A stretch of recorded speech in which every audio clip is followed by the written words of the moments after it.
From Kern Government Television, welcome to this week's Kern County Board of Supervisors meeting, originating from the County Administrative Center located at 1115 Truxtun Avenue, Bakersfield, California. Kern County's vision is to create and maintain a customer-centered county government designed to garner the confidence, support, and trust of the people we serve. Today's Kern County Board of Supervisors meeting will convene momentarily.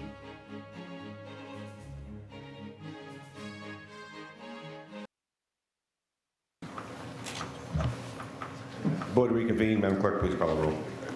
Supervisor Gleason. Here. Supervisor Scribner. Here. Supervisor Maggard. Here. Supervisor Couch. Here. Supervisor Perez. Here. Madam Council, report on actions taken in closed session. Good afternoon, Chairman Gleason and members of the board. This afternoon, your board heard item 47 in closed session. No reportable action was taken. Your board also heard two matters that are under item number 49. No reportable action was taken. I also withdrew one of the three matters that was set under number 49, and that was not heard. And with respect to item number 48, by a unanimous 5-0 vote, your board authorized County Council to initiate and prosecute a civil lawsuit for injunctive and other relief against the Green Frog Medical Marijuana Dispensary located at 2720 Alta Vista Drive in Bakersfield. And the basis for that lawsuit is that that particular dispensary is violating the county's moratorium against new dispensaries. And that concludes my report. Thank you, Madam Council. We'll start with the consent agenda. There's agendas in the back. Please grab one and follow along with us. All items listed with a CA above the item number considered to be routine, non-controversial by county staff.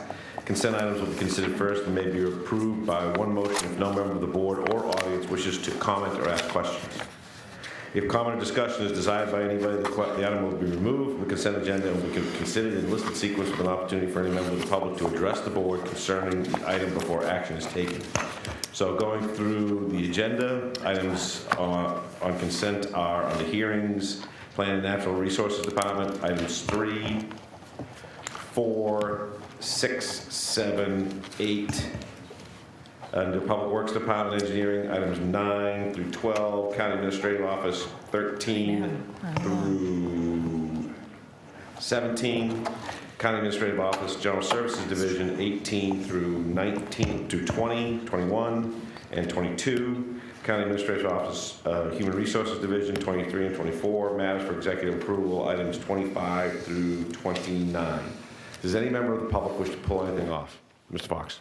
10 and 17. Okay, Mr. Fox wishes to pull items number 10 and number 17. We can do that. Anybody else? Bring it back to the board for a vote. Motion on consent.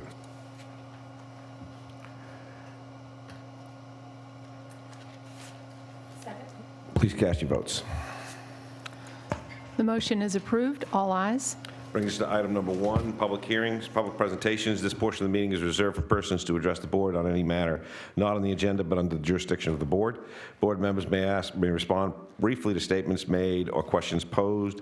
They may ask a question for clarification, make a referral to staff for factual information, or request staff to report back to the board at a later meeting. Also, the board may take action to direct the staff to place a matter of business on a future agenda. Speakers are limited to 2 minutes.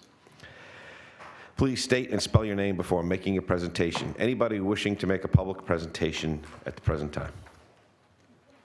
Yes, sir.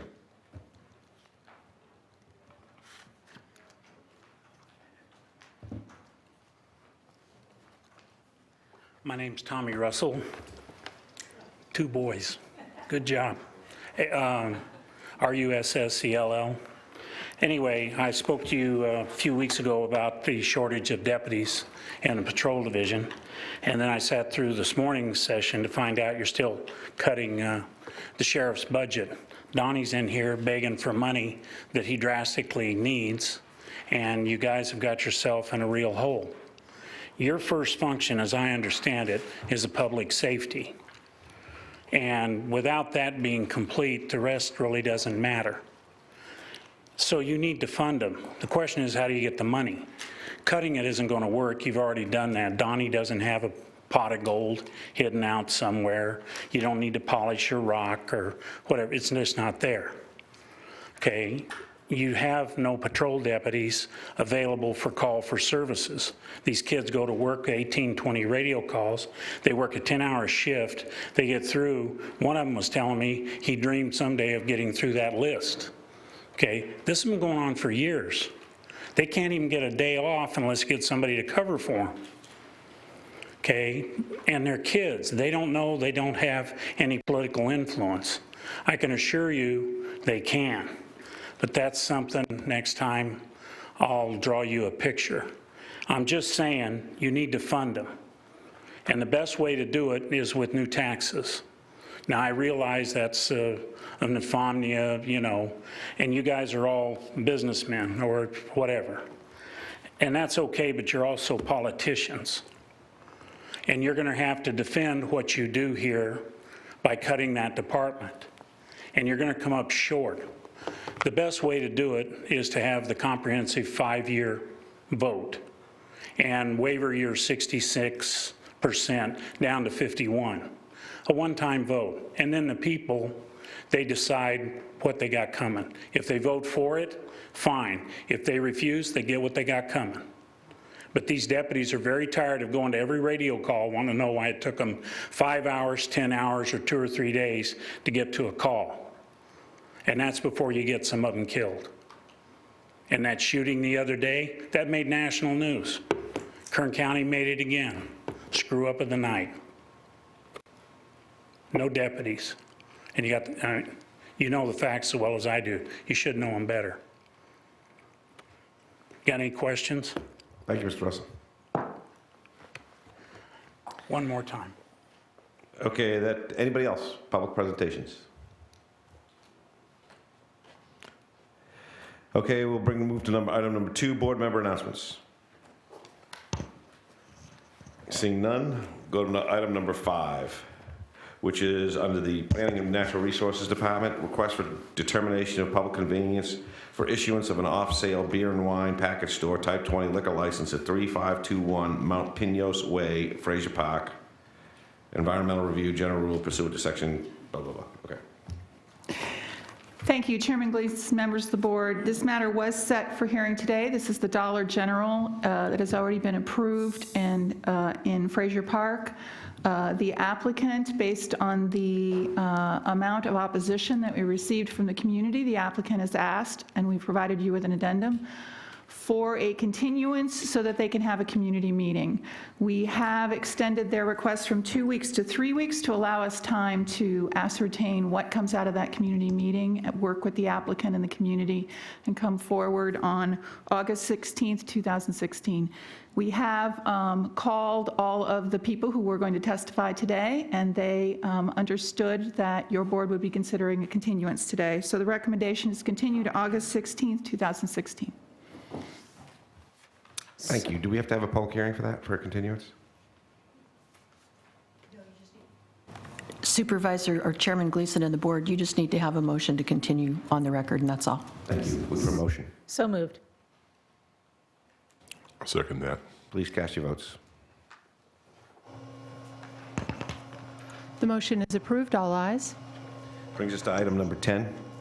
Proposed under Public Works Department, proposed contract number 16004 with DoD Construction Ltd. for pedestrian improvements in the Horace Mann Elementary School area in an amount not to exceed $305,815. Mr. Pope. Good afternoon, Mr. Chairman, members of the board. This project is to place sidewalk around Horace Mann School. It's been a long-awaited and much-needed project, and we're just moving ahead. I think Mr. Fox had some questions about it.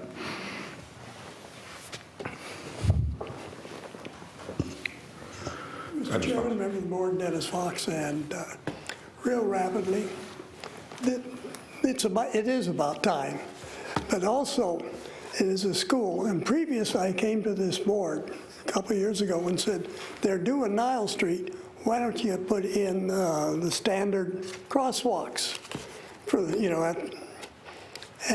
that is, they're yellow at schools and they're squares. And when the kids walk, or people walk across, there's movement, shows up against the yellow. Square's the deal rather than just 2 stripes. And the board went along with it and says, yeah. And they were going to do that on all the schools that are out on Nile Street. And there's a bunch of things. And the contractor didn't do it, which brings up two things. One is this county, and this is something that you were talking about earlier, it should not be seen as a cash cow. If a contractor cannot go along with county directions, they should not be on the approved contract list, bidding list. That's the main thing I was there. The thing about the squares also is they cut costs, because if you do them right, and as Mr. Pope says, that's the trick, is doing it right. You get the squares, the tires run over in between the squares, and you don't have to paint them all the time. And that's one of the big things why they're nationally done. Thank you. That's it. Thank you, Ms. Fox. Okay, so I need a vote on item number 10. Motion to approve number 10. We're going to vote. We can look for a second. Second. Could you cast your votes? Motion is approved, all ayes. Thank you, Ms. Pope. Item number 17, HR 5860, exempting emergency forest management activity to address insect or disease infestation on federal lands from National Environmental Policy Act requirements. Mr. Chairman, members of the board, this is an item before you. I understand Mr. Fox is in support of this item and may want to elaborate, so it might be appropriate for him to speak now. Mr. Fox. Okay, I sent you a letter on that. I don't know, have you all read it? I hope. Yes, we have the letter. Yeah, mainly has to do with the conditions that are existing in the forest these days. And Congressman McClintock, who represents a lot of the Sierras, just north of where he used to be, it's been moved, there is a forest called the Plumas. And they manage that forest. Since the owl, they still cut out the understory, which causes the fires to run up and burn the top. Then the understory takes up a lot of water. They thin the forest, cut trees, and it also keeps the sawmill that they have open. And it's a worthwhile thing to look at. When they started spraying, they used to spray the forest for beetles all the time. The beetles come in after the trees get stressed from drought or from water shortage caused by all the marijuana grows and by the understory. And it got sprayed for the beetles, but then they started spraying for the marijuana. And when they started spraying paraquat on the marijuana, why, you're going to kill all the poor marijuana smokers, which some people might have thought culled the herd, but that's what got the spraying stopped itself. And this bill would not only restore the spraying, but it would cut down the fire hazard, and also a chance to spray some of the marijuana, which goes along with $300 million. With the thinning of the trees, they're going to use the money from that to fund this, and it's really worthwhile. And the spraying of the marijuana would definitely be not only sociologically nice, but it would help the forest health. And I was thinking perhaps the spraying could be done with that $300 million, could be subbed out to counties, such as ones that have helicopters that need to have some subsidy and that are sitting in line. And that's why I thought I'd bring it to your attention. It might be something beneficial to our fire department or the sheriff's department, just there. And I am not only in favor of this, I was wondering if you anything else that you guys can think of that would benefit it. I don't think I covered it all. I tried to get it in this one page. If there's anything else, because tomorrow we're going to, I'm in the weed management area, and we're going to come up with this. Now, is there anything else you guys could add to it? Any other ideas? Thank you, Mr. Fox. No, okay, Any thoughts? thanks. Okay, I'm looking for a motion. So moved. Please cast your votes. The motion is approved, all ayes. We're adjourned. Mr. Fox, you got it.